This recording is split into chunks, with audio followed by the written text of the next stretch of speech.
चलिए तो फिर शुरू करते हैं। तो फिर आज अपन डिस्कस करेंगे टीवी टुडे नेटवर्क लिमिटेड नाम की कंपनी को। और ये हमारी ट्रेडिंग कम्युनिटी से स्टॉक आया है। अब देखते हैं। चलिए, लास्ट टाइम इसने जो कल की क्लोजिंग हुई थी वो 0.24% अपसाइड हुई थी। तो देखते हैं क्या चल रहा है। तो करंट प्राइस अभी चल रही है 211 रुपये। एक्चुअली में ये इसकी जो है ये इन्होंने इसको अपडेट नहीं किया है। लास्ट टाइम जो इसकी क्लोजिंग हुई थी वो -0.72% हुई थी, है ना।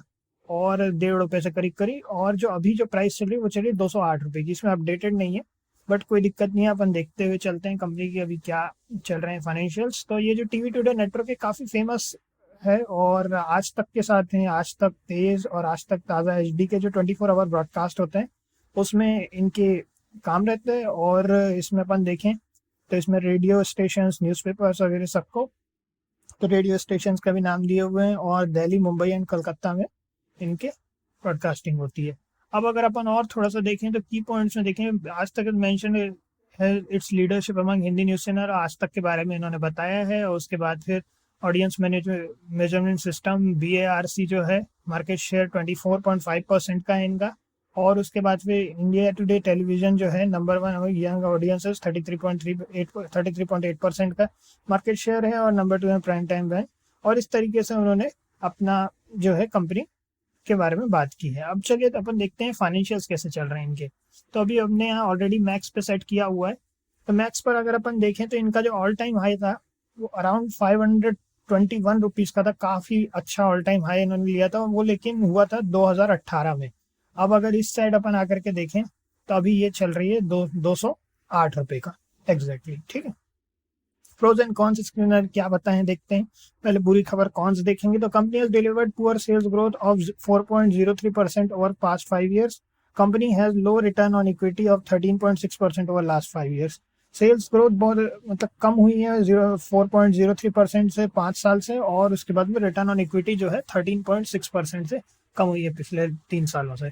और इधर अगर अपन देखें तो प्रोज में अगर बात करें तो company has almost debt free is almost debt free. Company has been maintaining healthy dividend payout of 165%. अच्छा खासा डिविडेंड पे आउट है इनका 165% का। और उसके बाद कंपनी डेट फ्री है। चलिए अब देखते हैं अपन क्वार्टरली रिजल्ट्स की बात करें तो इनकी जो है सेल्स बढ़ी है 217.14 करोड़ से 217.14 करोड़ से बढ़ करके 222.75 करोड़ हो गया। इधर अगर बात करें तो 195.72 करोड़ से 209.72 करोड़ हो गया, ये भी बढ़ा है। Operating profit margin, operating profit की बात करें तो 21.42 करोड़ से 13.43 करोड़ कम हो गया है ऑपरेटिंग प्रॉफिट इनका। ओके, फिर इधर देखें ऑपरेटिंग प्रॉफिट मार्जिन परसेंटेज तो 9.86% से 6.03%। अदर इनकम की बात करें तो -1.98 से नेगेटिव में हुआ करता था अदर इनकम इनका, वो बढ़ करके अब हो चुका है 9.65% पॉजिटिव में। अगर अपन इंटरेस्ट की बात करें तो 0.84 से 0.87 इंटरेस्ट बढ़ा है। डेप्रिसिएशन की बात करें तो 10.33 से 10.19। प्रॉफिट बिफोर टैक्स की बात करें तो 8.27 से 12.02। और उसके बाद फिर टैक्स परसेंटेज की अगर अपन बात करें तो वही 29.26 का ही टैक्स परसेंटेज इनका। नेट प्रॉफिट जो है 5.85 से बढ़ करके 8.78 हो चुका है, जो कि बढ़ा है नेट प्रॉफिट इनका। और इस तरीके से जो ईपीएस है इनका 0.98 से 1.47। तो करीबन इनका जो ओवरऑल नेट प्रॉफिट है अच्छी, मतलब ठीक ठाक ग्रोथ है। अच्छी ग्रोथ तो नहीं, क्योंकि अगर अपन देखें इनके पहले तो इन्होंने 27.62 करोड़ का जो है नेट प्रॉफिट दिखाया था दिसंबर 2022 में। तो इस क्वार्टर में तो काफ़ी कम हो गया है। अगर अपन कंपेरेटिवली देखें फिर भी बढ़ रहा है, पिछले क्वार्टर से बढ़ा है, मगर जो है मार्च 2023 में काफ़ी कम हो गया था इनका प्रॉफिट। क्योंकि हमेशा इनका जो प्रॉफिट रहता था वो डबल डिजिट में तो रहता ही था कम से कम। अभी इस बार जो है 5.85 करोड़ से बढ़ करके 8.78 करोड़ हुआ है। Let's see. चलिए अब पीएनएल स्टेटमेंट देख लेते हैं। पीएनएल स्टेटमेंट में अगर अपन देखें तो लास्ट ईयर के मुकाबले अभी इनकी सेल्स कम हुई है 930 करोड़ से कम होकर के 878 करोड़ हो गए।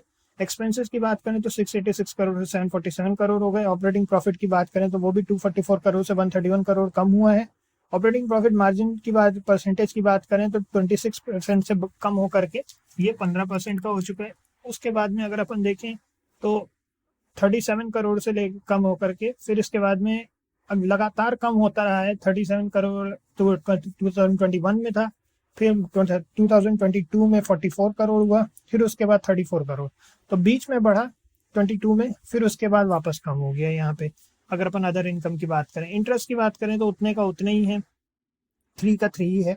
करोड़ का। और इधर डिप्रिसिएशन की बात करें तो 42 करोड़ से 41 करोड़ हो चुका है। प्रॉफिट बिफोर टैक्स की बात करें तो 243 करोड़ से 120 करोड़, काफ़ी कम हो गया है प्रॉफिट बिफोर टैक्स।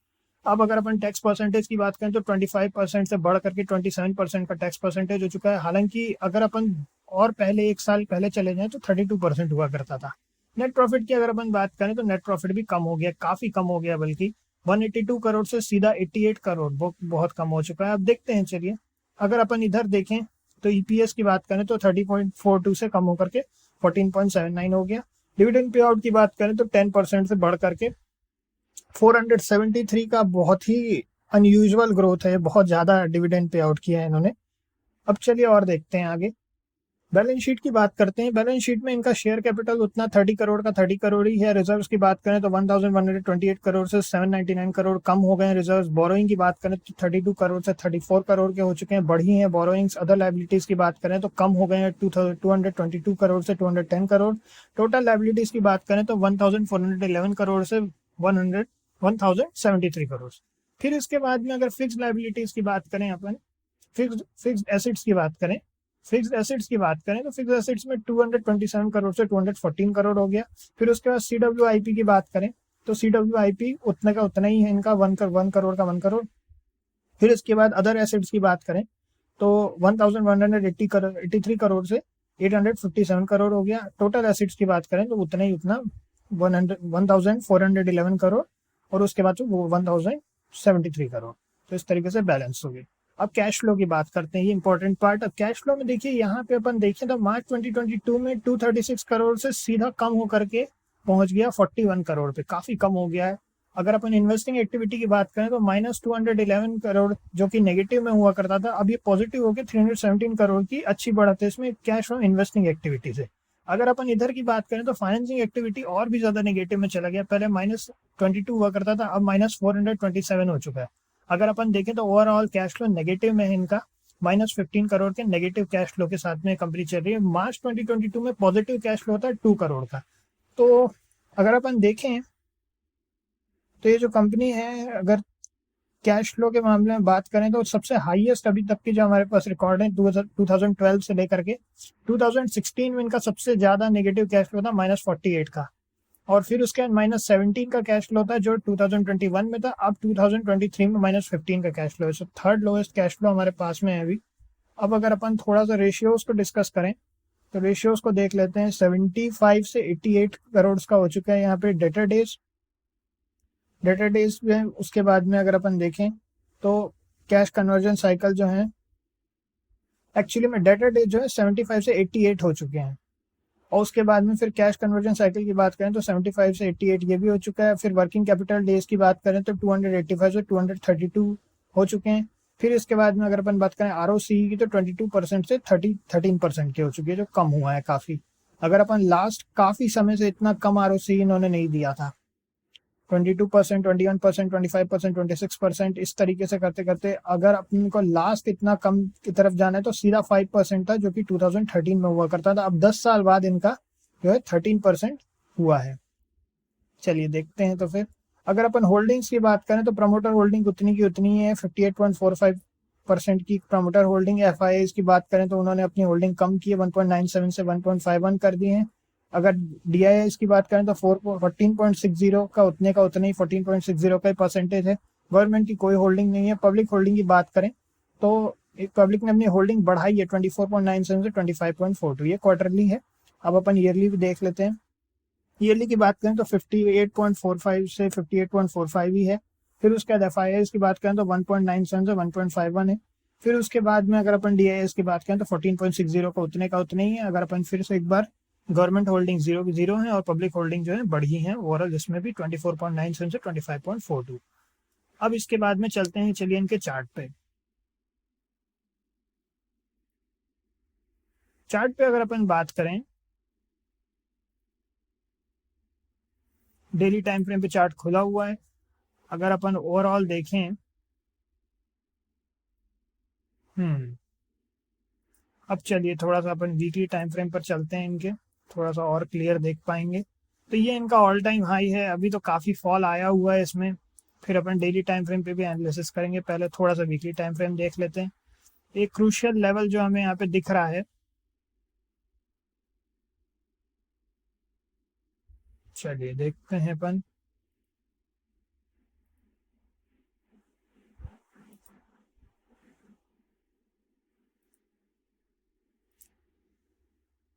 हमेशा बड़े टाइम फ्रेम पे एनालिसिस करना सही होता है। अब देखिए बिल्कुल एग्जैक्ट वहीं से हमें डिफ्लेक्ट होता दिख रहा है। अब अगर इसमें अगर अपर साइड के ब्रेकआउट की बात करें तो 2229 जो है उसके ऊपर ही ब्रेकआउट होने के बाद में कोई गुंजाइश है, बल्कि और ज़्यादा यहाँ पे भी खास ज़्यादा कुछ ऐसा है नहीं, बट ठीक है, हल्का फुल्का अपने को मूवमेंट यहाँ पे अपर साइड पे दिख सकता है। तो 229 की बजाय 230 के अपर साइड पर ही बाइंग करना सही रहेगा इस पर। एटलीस्ट हम जिस पर एंट्री करेंगे वो आप लोग बता देते हैं। अगर ब्रेकडाउन की बात करें तो अभी ऐसा लग रहा है कि कुछ समय तक तो ये 200 तक कम से कम गिरने के इसके चांसेस हैं। अगर अपन एक छोटी सी ट्रेंड लाइन यहाँ पे बनाना चाहें तो वो भी अपन ड्रॉ कर सकते हैं इस तरह की। बट अगर अभी देखें तो ये इसी तरह का स्ट्रक्चर बना रहा है कि अभी तो इसमें अपर साइड पे कोई खास ज़्यादा दिख नहीं रहा है। वीकनेस है, 2 बार रिजेक्शन हो चुका है, फिर रिजेक्शन हो चुका है। अब ये अपने एक लेवल के पास पहुंच गया, ऑल दो हायर हायर लोज बना रहे हैं। अब देखते हैं, चलिए अगर अपर साइड की बात करें तो 230 के बाद ही बाइंग करना सही रहेगा इस पर। 230 के बाद ही इस पर बाइंग सही रहेगी। और अगर अपन लोअर साइड की बात करें, लोअर साइड की अगर अपन बात करें तो अभी लोअर साइड काफ़ी ज़्यादा नीचे है। तो लोअर साइड की अगर अपन बात करें तो काफ़ी ज़्यादा लो, बहुत ज़्यादा नीचे है। चलिए देखते हैं।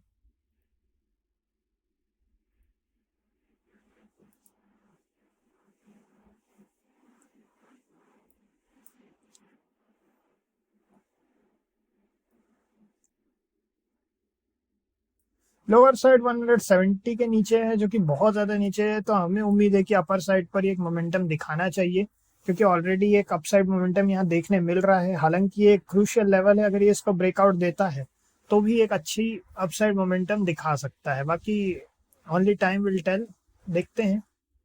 बाकी 230 के बाद इसमें एक अच्छा अपसाइड मोमेंटम आने के चांसेस हैं। ठीक, चलिए तो फिर इसमें इतना ही है। नेक्स्ट मिलते हैं आपसे। ओके।